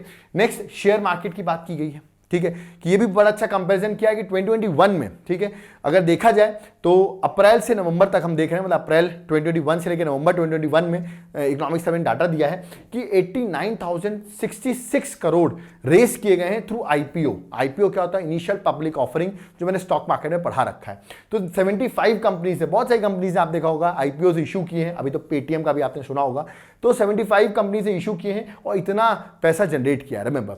और यही चीज अगर मैं 2020 की बात करूं तो सिर्फ 29 कंपनी से जनरेट किया था, वो भी कितना 14,733 करोड़। तो ये भी देखिए आपका कि आपका जो स्टॉक मार्केट है जिसको आप शेयर मार्केट कहते हैं वो भी बढ़ रहा है, ठीक है। आईपीओ इश्यूज हो रहे हैं, रिमेंबर, ठीक है। नेक्स्ट पॉइंट ये भी बात है कि जैसे हम लोग हैं, आप लोग भी देखो आजकल लोगों का बड़ा शेयर मार्केट में बड़ा रुझान बढ़ गया है, मतलब lots of people have been investing in this share market, remember. So उसके लिए डीमैट अकाउंट बनवाना पड़ता है। तो ये देखा गया कि 2.21 करोड़ इंडिविजुअल डीमैट अकाउंट बने हैं अप्रैल से नवंबर 2021 में, रिमेंबर। तो सोच सकते हैं अब कितने लोग स्टॉक मार्केट में इन्वेस्ट कर रहे हैं, रिमेंबर। तो इतने सारे डीमैट अकाउंट भी बने हैं। तो ये भी शेयर मार्केट में ये चीजें हो रही हैं, ये हमारे इकोनॉमिक सर्वे ने बताया। यूपीआई की बात की है, यूपीआई का फुल फॉर्म तो सबको पता होगा, that is unified payment interface, okay. आप सोचेंगे यूपीआई में हुआ क्या है, यूपीआई को बोला गया it is a currently the single largest retail payment platform in the country. Remember, UPI की बड़ी तारीफ की गई है, क्यों, इसमें यह भी बोला गया है कि यूपीआई में इतने ज्यादा ट्रांजैक्शन हुए हैं इस बार यूपीआई के थ्रू। एग्जांपल अगर मैं बताऊं यूपीआई के ट्रांजैक्शन, सिर्फ दिसंबर 2021 का ट्रांजैक्शन बता रहा हूं मैं आपको, 8.26 लाख करोड़ रुपए सिर्फ एक मंथ में इतना यूपीआई के थ्रू ट्रांजैक्शन हो रहा है, रिमेंबर, ठीक है। और जिसमें ट्रांजैक्शन टोटल कितने थे, 4.6 बिलियन ट्रांजैक्शन हुए हैं, रिमेंबर, है ना। और कितने का ट्रांजैक्शन हुआ है, 8.26 लाख करोड़। ये सिर्फ दिसंबर 2021 का डाटा है, ठीक है। आप समझ सकते हैं कि अगर कितना बड़ा डाटा है कि लोग यूपीआई को इस्तेमाल कर रहे हैं। तो इसलिए बोला गया यूपीआई अब single largest retail payment platform बन गया है। और ये जो ट्रांजैक्शन आप सोचे होंगे सर अमीर लोग कर रहे होंगे, ऐसा कुछ भी नहीं है। 50% जो ट्रांजैक्शन हुए ना 200 रुपए से कम के ट्रांजैक्शन हुए, ये आपकी national payment corporation of India ने बताया है। इकोनॉमिक सर्वे ने इस पॉइंट को भी बोला है कि अराउंड 50% ट्रांजेक्शन, याद है कि 200 रुपए से कम के ट्रांजेक्शन हुए हैं। ओके, तो ये पॉइंट भी याद रखना है। नेक्स्ट पॉइंट, ये बड़ा इंटरेस्टिंग पॉइंट है। आपको पता होगा कोविड जब आया, ठीक है, तो उस टाइम पर अगर मैं प्रॉपर्टी लेने जाऊंगा तो आप कहेंगे सर पैसे नहीं होंगे आपके पास, कोविड चला है, मार्केट डाउन है, तो कौन लोग जाके प्रॉपर्टी लेंगे? बिल्कुल सही कह रहे हैं। तो आपको मानना है कि जो डिमांड होगी प्रॉपर्टी की, फॉर एग्जांपल हाउसिंग की मैं बात करता हूं, तो क्या होगा, तो वो डिमांड तो कम हो गई क्योंकि कोविड है, लोगों के पास पैसे नहीं, तो हाउस खरीद नहीं पा रहे हैं, घर खरीद नहीं पा रहे हैं। तो क्या घर के जब डिमांड कम है तो घर के रेट गिर जाएंगे कि नहीं? बिल्कुल हम सोचेंगे सर कोविड के टाइम पर सस्ते हमको घर मिलेंगे। बट इकोनॉमिक सर्वे ने एक बड़ी इंटरेस्टिंग बात बोली कि एक्चुअली डिमांड तो कम हुई बट हाउसिंग के जो रेट्स थे वो डिक्रीज नहीं हुए। रिमेंबर, ठीक है, कि no fall in the housing rates in many cities. याद रखिए, फर्स्ट और सेकंड कोविड वेव होने के बाद भी, याद रखिए, जबकि डिमांड भी लोअर थी बट रेट डाउन नहीं हुए हाउसिंग के। याद रखिए, बहुत सारी सिटीज में ऐसा देखा गया, कहीं कहीं सिटीज में तो रेट उल्टा इंक्रीज हो गए कोविड के टाइम पर। रिमेंबर, तो ये बात देखी गई कि हाउसिंग सेल्स जनरली डिक्लाइन हुई, ये बात तो सही है, डिमांड जो थी वो तो कम हुई थी कोविड में, रिमेंबर, बट प्राइसेस जो थे वो फॉल नहीं हुए। ये स्टेटमेंट फ्रेम किए जाएंगे आपके एग्जाम में, याद रखिएगा कि जो प्राइसेस थे फॉल नहीं हुए, याद रखिए, रेदर कुछ सिटीज में तो इंक्रीज भी हुए हैं। ऐसा स्टेटमेंट अगर आता है तो बिल्कुल सही होगा, यूपीएससी ऐसे स्टेटमेंट बनाता है। रिमेंबर, तो ये पॉइंट भी इंटरेस्टिंग पॉइंट है इस बार के इकोनॉमिक सर्वे में। नेक्स्ट बात बोली है क्लाइमेट फाइनेंस के बारे में। What do mean by this? बोला गया है सरकार के देखो दो इंपॉर्टेंट टारगेट है, एग्जाम में ये दोनों टारगेट आपके पूछे जा सकते हैं। मैं बता दूं, ये था पेरिस एग्रीमेंट का टारगेट, सॉरी, ये वाला टारगेट जो पेरिस एग्रीमेंट का टारगेट है। पेरिस एग्रीमेंट 2015 में हुआ था। टारगेट सरकार का था एनडीसी का, नेशनल डिटरमाइंड कंट्रीब्यूशन का। इसमें इंडिया का जो टारगेट है पेरिस एग्रीमेंट के अकॉर्डिंग वो है कि इंडिया को क्या करना है, agreement to reduce emission intensity of its GDP by 33-35% by 2030 compare to 205 level. तो 2030 तक याद रखिएगा 2005 की लेवल पे 33 से 35% उनको रिड्यूस करना है। याद रखिए क्या, एमिशन इंटेंसिटी को रिड्यूस करना है। तो ये उनका पेरिस एग्रीमेंट के टारगेट थे, ठीक है। ऐसे ही इस बार जो 2021 में ग्लासगो में कॉप की जो समिट हुई, 21 समिट हुई, वहां पर सरकार ने, प्रधानमंत्री मोदी जी ने बोला, बड़ा इंपॉर्टेंट न्यूज में भी आ गया था कि नेट जीरो कार्बन एमिशन हमें करना है 2070 तक। रिमेंबर, मैंने करंट अफेयर्स में सब पढ़ाया हुआ है। रिमेंबर, आप करंट अफेयर्स का मैं लेक्चर देखेंगे, मैंने पूरा एक कॉप 26 समिट बताई हुई है, ठीक है। What is net zero carbon emission, ये सब भी पढ़ाया हुआ है। रिमेंबर, तो ये दोनों टारगेट्स जो बातें की गई, जो मेजर टारगेट्स हैं, जो एग्जाम में भी आ सकते हैं आपके, तो बोला गया इसके लिए सबसे इंपॉर्टेंट चीज होने वाली पैसा। रिमेंबर, क्लाइमेट फाइनेंस अगर आपके पास नहीं होगा, क्लाइमेट फाइनेंस नहीं होगा, मतलब वो सबसे क्रिटिकल होगा कि अगर आपको ये दोनों टारगेट्स को अचीव करना है तो बोला गया अदर कंट्रीज हमको पैसा दें तभी हम ये सब कर पाएंगे इनडायरेक्टली, ठीक है। तो क्लाइमेट फाइनेंस इंपॉर्टेंट होगा अगर आपको टारगेट्स अचीव करने हैं तो। नेक्स्ट, वैक्सीनेशन की बात की है, बड़ी अच्छी बात है वैक्सीनेशन की। देखिए क्या इंटरेस्टिंग बात की है, बड़े अच्छे फैक्ट्स हैं। पहला, वैक्सीनेशन सिर्फ एक हेल्थ रिस्पॉन्स नहीं है, याद रखिएगा, it is critical for the economy. क्यों? देखो, अगर आपको डबल वैक्सीनेशन लग गई है तो क्या होगा, आपका वो सेक्टर में, आप कहते हैं ना जहां डबल वैक्सीनेशन है वो लोग ही आ सकते हैं, फॉर एग्जांपल क्लासेस में, या तो कोई ऐसे आपकी जॉब होगी जहां डबल वैक्सीनेशन होगा, तभी आप एयरपोर्ट में बैठ पाएंगे, ट्रेन में बैठ पाएंगे, ऐसी बातें आपने सुनी होंगी बहुत न्यूज में। तो बोला गया वैक्सीनेशन सिर्फ हेल्थ तो आपकी अच्छी होगी, प्लस इकोनॉमी भी ओपन हो रही है जिन्होंने डबल वैक्सीनेशन करा लिया है। तो ऐसे, और खासकर ऐसी सर्विसेज जहां पर आपका कॉन्टैक्ट होता है बहुत ज्यादा, तो वहां पर बोलेंगे डबल वैक्सीनेशन होगा। आप गोवा वगैरह भी चले जाएं तो फॉर एग्जांपल आप कहीं घूमने जाएंगे, बोलेंगे डबल वैक्सीनेशन है कि नहीं आपका, रिमेंबर, तो आपको अंदर जाने मिलेगा। तो मतलब इकोनॉमी भी डबल वैक्सीनेशन की वजह से ओपन हो रही है। रिमेंबर, तो ये बात बोला गया कि हम सिर्फ इसको एक हेल्थ का इंडिकेटर नहीं मान सकते। Now vaccination is treated as macro economic indicator. Remember, मतलब more vaccination, more sector open up हो रहे हैं, तो बहुत अच्छी बात है। तो इसको आप एक मैक्रो इकोनॉमिक इंडिकेटर मानिए। वैक्सीनेशन जितना बेटर होगा, इकोनॉमी और बेटर होगी। ये कुछ इस तरह की बातें कर रहे हैं, ठीक है।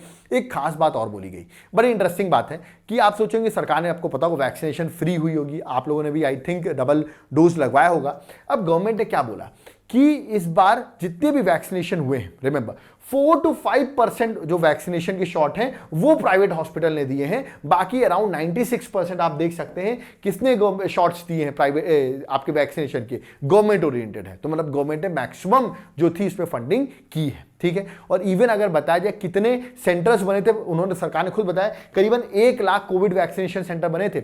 इनमें से 98,000 जो कोविड वैक्सीनेशन सेंटर थे वो गवर्नमेंट हॉस्पिटल्स के थे, मतलब सरकारी थे। रिमेंबर, ओनली 2,000 जो थे वो प्राइवेट प्राइवेट के थे। ठीक है, अब आप कहेंगे सर प्राइवेट में इतना कम क्यों लोगों ने वैक्सीनेशन कराया? क्योंकि प्राइवेट में आपको ही पता है प्राइस बहुत ज़्यादा होता है, रिमेंबर, और यहाँ तो सरकार फ्री में लगा रही थी, तो लॉजिकल है लोगों ने गवर्नमेंट हॉस्पिटल्स में लगाया, रिमेंबर। तो ये बात गवर्नमेंट ने दिखाने की कोशिश की है कि अभी तक 166 करोड़ वैक्सीन शॉट्स लग चुके हैं और इसको लगाने अभी तक 31 जैन तक, और इसमें 1 लाख सेंटर्स बनाए गए, 98,000 गवर्नमेंट सेंटर्स थे, गवर्नमेंट हॉस्पिटल सेंटर्स थे जिसमें गवर्नमेंट ने स्पेंडिंग की है। ओके, तो ये गवर्नमेंट बता रही है कि मैंने किस तरह वैक्सीनेशन किया है। ओके, नेक्स्ट, अब एक पॉइंट और बोला गया है कि ग्रोथ आपको बोला गया ना 8 to 8.5% होने वाली है ग्रोथ। ओके, अब गवर्नमेंट है वो तो कुछ एजम्पशंस तो मैंने आपको बता दिए, किस एजम्पशंस को देख के बोला कि ये एजम्पशंस होंगे तभी ग्रोथ हो सकती है, बट ये ग्रोथ उन्होंने सेट कैसे की, तो वो भी पॉइंट यहाँ बताया कि ग्रोथ को सपोर्ट क्या करता है, कि 8 to 8.5% ग्रोथ कैसे होगी। उन्होंने पहली बात देखी, हमारा वैक्सीनेशन कवरेज वाइड स्प्रेड है, रिमेंबर, जितना वैक्सीनेशन उतनी इकोनॉमी ओपन होगी, रिमेंबर, तो पहला पॉइंट तो ये। दूसरा बोला कि सरकार ने बहुत सारे सप्लाई साइड रिफॉर्म्स भी किए हैं, मतलब ट्रांसपोर्टेशन आप देखिए, इंफ्रास्ट्रक्चर डेवलपमेंट देखिए, तो इजीली अब गुड्स मूव कर सकते हैं, अब नई नई कनेक्टिविटी आ गई है, रिमेंबर, सरकार ने बजट में भी देखिए पीएम गति शक्ति बहुत सारी स्कीम्स की बात की है। ओके, प्लस रेगुलेशंस को ईज डाउन कर दिया है, मतलब याद रखिएगा, मतलब सिंगल विंडो क्लियरेंस बहुत जगह कर दी है, इजीली आपका बिजनेस आप लगा सकते हैं, ले जा सकते हैं, रिमेंबर, इजीली आपकी क्लियरेंस हो जाएगी, बहुत रेगुलेशन नहीं है, डीरेगुलेशन टाइप का कर दिया है, तो इसीलिए ग्रोथ होगी। दूसरा पॉइंट बोला। तीसरा, सरकार का एक्सपोर्ट बढ़ रहा है, सरकार ने बोला किस तरह, देखिए अभी एक्सपोर्ट ग्रोथ बताइए, एग्रीकल्चर में भी देखिए एक्सपोर्ट इंक्रीज हो रहा है, मतलब ग्रोथ एक्सपोर्ट बढ़ रहा है इसीलिए भी। और चौथा, सरकार ने बोला सरकार के पास पैसा भी आ गया है, कैसे, अभी तक का मैं बता दूं, सबसे जीएसटी जब से लगा है, फर्स्ट टाइम जीएसटी में सबसे ज्यादा पैसा इस साल ही आया है, रिमेंबर, सरकार ने एग्जांपल किया, हमारा जीएसटी देखिए इतना सारा है, तो हमारे पास मनी बहुत है, तो हम कैपिटल एक्सपेंडिचर करेंगे, एसेट्स में लगाएंगे पैसा, तो ग्रोथ तो होनी है। तो 4 रीजन देखिए सरकार ने दिए हुए कि ग्रोथ क्यों होगी, रिमेंबर, क्यों 8 to 8.5% ग्रोथ होगी, वो भी गवर्नमेंट ने रीजन दिए हैं, रिमेंबर। ठीक है, आगे बात करते हैं, ये भी बड़ा इंटरेस्टिंग टॉपिक है, इसको मैं आपको जरूर बताना चाहूंगा। एनपीए आपने सुना होगा, नॉन परफॉर्मिंग एसेट्स। अब इसी में बजट इकोनॉमिक सर्वे में बड़ी अच्छी बात बोली गई है, उससे पहले मैं आपको एक टॉपिक समझाऊंगा तभी वो चीज समझ में आएगी, that is gross NPA versus net NPA. ये भी बड़ा इंपॉर्टेंट है, अगर आप शार्क टैंक देखते होंगे तो वहां पे ही बोलते हैं आपका ग्रॉस प्रॉफिट क्या है, नेट प्रॉफिट क्या है, ऐसा करके बोलते हैं, आपने सुना होगा, शायद नहीं भी सुना होगा, तो चलिए आज ये समझ लिए तो वो तो ऑटोमेटिकली समझ में आ जाएगा। तो ग्रॉस एनपीए मतलब ग्रॉस नॉन परफॉर्मिंग एसेट्स, और नेट एनपीए मतलब नेट नॉन परफॉर्मिंग एसेट्स। ठीक है, इकोनॉमिक सर्वे में क्या बोला वो तो मैं बाद में बताऊंगा, पहले मैं आपको कुछ बेसिक चीज बताऊं। ये बताइए बैंक पैसे कैसे कमाती है? गवर्नमेंट बैंक लोन देती है, तो वो लोन जो देती है वो एक तरीके से बैंक का एसेट है, रिमेंबर, क्योंकि उसमें मिलता है इंटरेस्ट और बैंक इससे इनकम अर्न करती है, रिमेंबर। ठीक है, अब बैंक ने आपको लोन दे दिया, अब आपने वो लोन चुकाया ही नहीं, तो वो लोन क्या हो गया, वो हो गया बैंक का बैड लोन, जिसको हम एक सिंपल टर्म्स में कहते हैं नॉन परफॉर्मिंग एसेट्स। अब आप कहेंगे सर कब नहीं लौटाया, कैसे पता चलेगा? अगर 90 डेज, याद रखिए, वैसे मैंने एनपीए पूरा पढ़ाया हुआ है, बट 90 डेज तक अगर आपने रिटर्न नहीं किया, मतलब अप्रॉक्सीमेटली 3 मंथ्स अगर आपने बैंक की ईएमआई पे नहीं की, तो वो मान लिया जाएगा वो हो गया बैड लोन, रिमेंबर। ये एक बेसिक सा मैंने आपको कॉन्सेप्ट बताया। अब हम बात हैं एनपीए में 2 टॉपिक हैं, ग्रॉस एनपीए और नेट एनपीए, ये क्या होते हैं? एक एग्जांपल के थ्रू मैं इसको एक्सप्लेन करना चाहूंगा, तभी आपको समझ में आएगा। लेट अस सपोज ए एक व्यक्ति है, उसने लोन लिया फॉर एग्जांपल 10 लाख रुपए का बैंक से जाकर, रिमेंबर, ठीक है। अब वो ईएमआई पे कर रहा था बहुत टाइम तक, फिर बीच में उसने ईएमआई पे करना बंद कर दिया, रिमेंबर, और 3 महीने हो गए उसने ईएमआई पे नहीं की, मतलब क्या हो गया, now it turns into NPA, remember, मतलब स्टार्टिंग वो पे करता था बट अब उसने पे करना बंद कर दिया है। ओके, अब ये देखा गया कि अभी तक 10 लाख रुपए उसने लिए थे और ए ने पे कर दिए अराउंड 4 लाख। मैं एक एग्जांपल बता रहा हूं आपको, ध्यान रखिएगा, 4 लाख पे कर दिए, तो कितना और पे करना था? अभी उसको पे करना था 6 लाख और पे करना था, 10 लाख लोन लिया था, फॉर एग्जांपल 4 लाख अभी तक टोटल पे कर दिया उसने, ईएमआई और कुछ प्रिंसिपल पे कर दिया था, और 6 लाख उसका बचा था।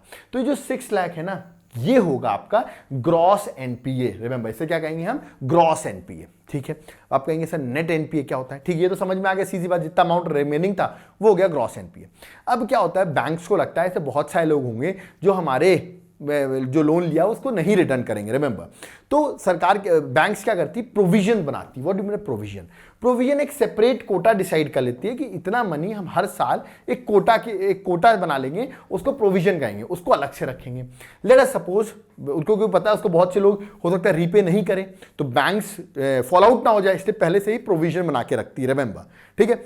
तो लेट अस सपोज यहां पर बैंक ने प्रोविजन बनाया था अपना 2 लाख रुपए का, रिमेंबर 2 लाख का प्रोविजन बना के रखा था, ठीक है, मतलब ये अलग से एक्स्ट्रा बना के रखा है। लैब्स तो सिर्फ फॉर एग्जांपल टोटल अभी 6 लाख का ही एनपीए हुआ है, रिमेंबर जो ग्रॉस एनपीए, बट 2 लाख का सरकार और माइनस कर देगी। लेट अस सपोज सरकार ने जो प्रोविजन एक तरीके से शॉक बना के रखा था कि ये चीज मैं रख लेती हूं, रिमेंबर अगर एक कोटा बना के रख लेते हैं एक्स्ट्रा, ठीक है, तो इसको भी आप इससे माइनस कर दिए प्रोविजन को आपके ग्रॉस एनपीए से, तो कितना आएगा 46 - 2, तो 2 लाख जो है, याद रखिएगा ये अभी लैप्स नहीं हुआ है सरकार का, आरबीआई बैंक का, बट बैंक ने स्टिल इसको माइनस कर दिया, ठीक है, रिमेंबर।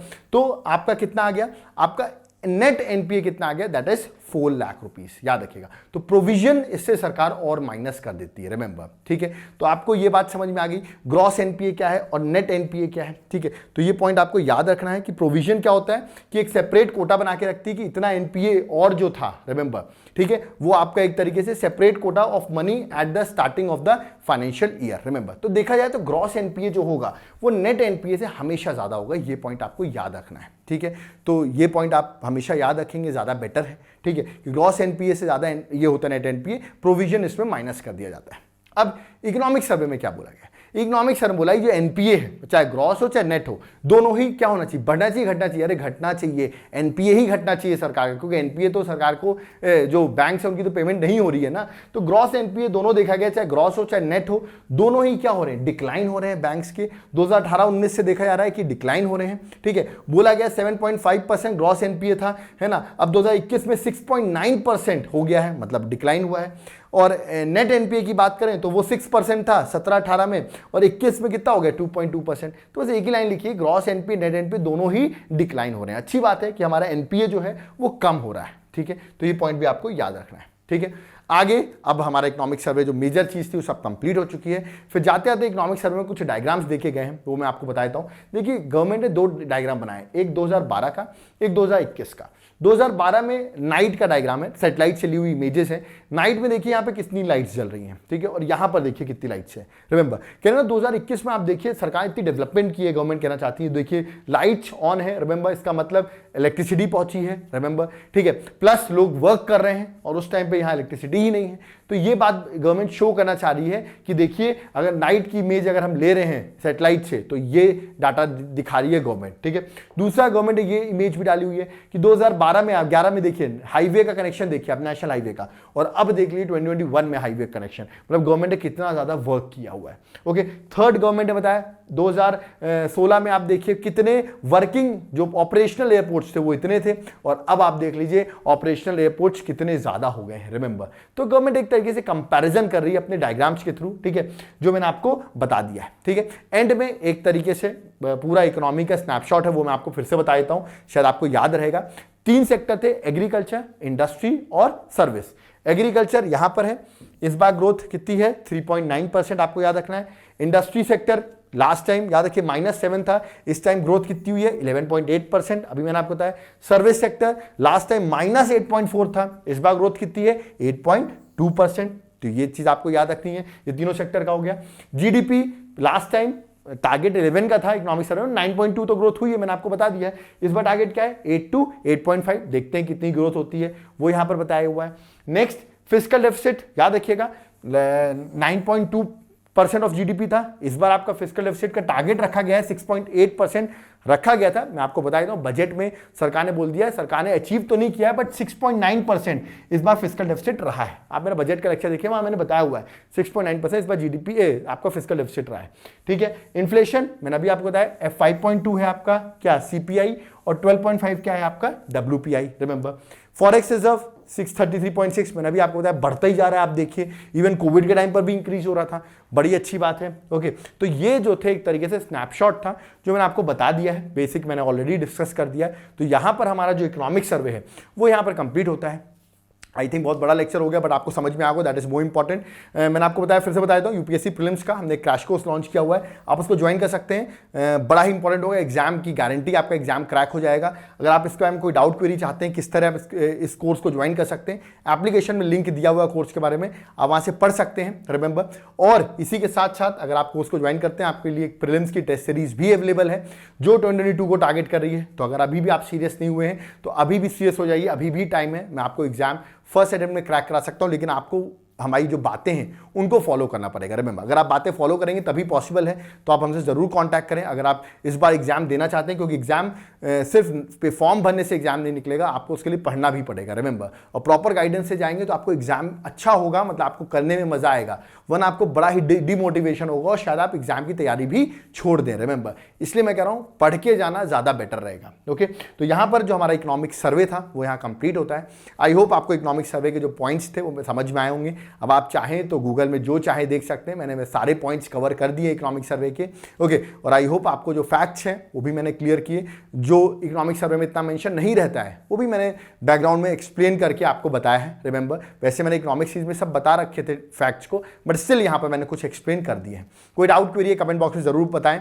अगर वीडियो पसंद आया हुआ, हमारी इतनी मेहनत आपको पसंद आई, क्योंकि इस लेक्चर बनाने में बहुत मेहनत लगती है पीपीटी बनाने में, तो वीडियो को लाइक जरूर करके जाएं, और फर्स्ट टाइम चैनल में आए चैनल को सब्सक्राइब कर दें। एटलीस्ट आप इतना तो कर सकते हैं, और इसकी पीडीएफ भी आपको हमारे टेलीग्राम ग्रुप पे मिल जाएगी, लिंक डिस्क्रिप्शन बॉक्स में मेंशन है। Thank you.